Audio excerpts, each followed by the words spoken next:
Hey everyone, so we're making our decorated focaccia bread and a lined baking tray in the back there. We're going to be using some strong bread flour. We've got 150 milliliters lukewarm water.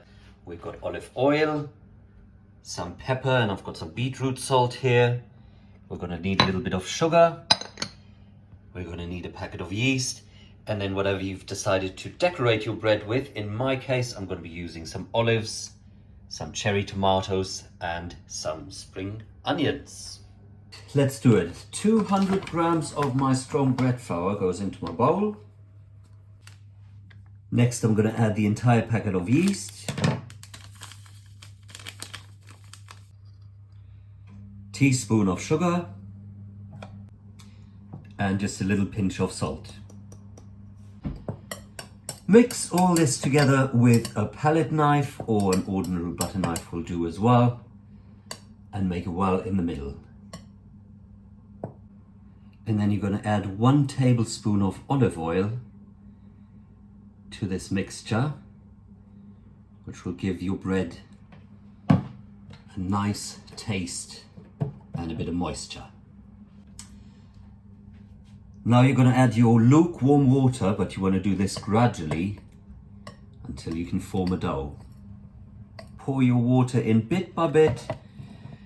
Mix it together because it may well be that you're not going to need all of it. But you're going to be careful that it doesn't end up in a sticky mess, because what happens is the water kind of gets trapped in these little bits of dough, and then when you start kneading it, you can see how quickly it goes sticky and actually sticks to your fingers. So when you've done about half, 2/3 of your water, give it a good little squeeze, see if it comes together in the dough and how much dry flour you've still got left at the bottom. I've got quite a bit, so I'm going to add a little bit more of my water. And lots of people just kind of squeeze it gently from the outside. You've got to properly get in there, squeeze the dough together, pull it apart. At this stage, you can take it out your bowl and actually carry on doing this on the table.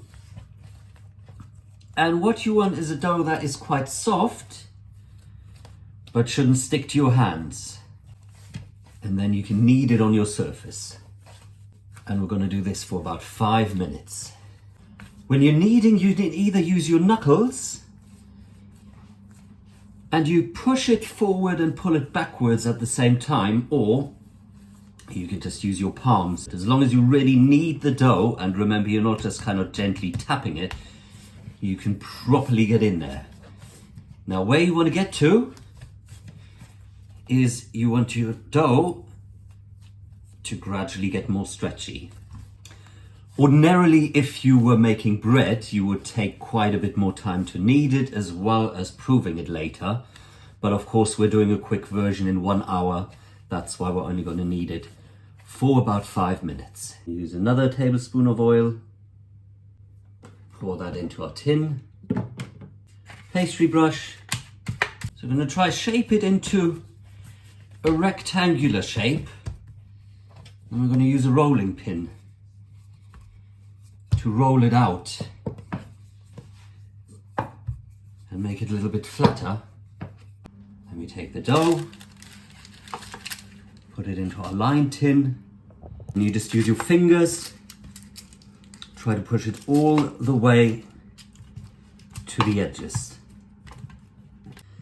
Then we're going to cover that in some cling film, and we're going to give it a couple of minutes to prove, preferably somewhere warm, whilst we prepare the vegetables. I would really recommend that you chop some of these up at home already. I've got some olives already sliced I'm going to use, and I'm going to chop up some cherry tomatoes. And then I've got these spring onions. Spring onions, just make sure you pull off the outer layers, which are a little bit manky and dry. I'm using a serrated edge knife to cut my tomatoes because they are tiny and they've got a very hard skin.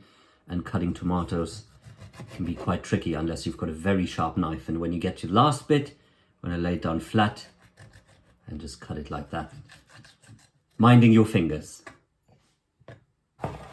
Okay, and now I'm ready to decorate my bread. So I'm going to get rid of my plastic film.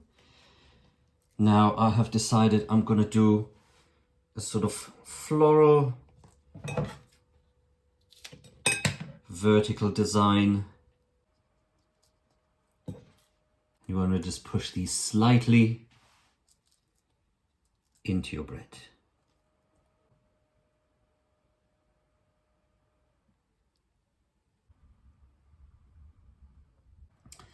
So at the moment it looks a little bit like that, and around all my tomatoes I'm going to place some olive rings to make petals.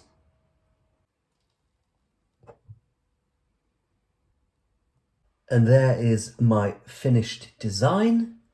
Sprinkle over a little bit of pepper, a little bit of my beetroot rock salt, drizzle over some olive oil,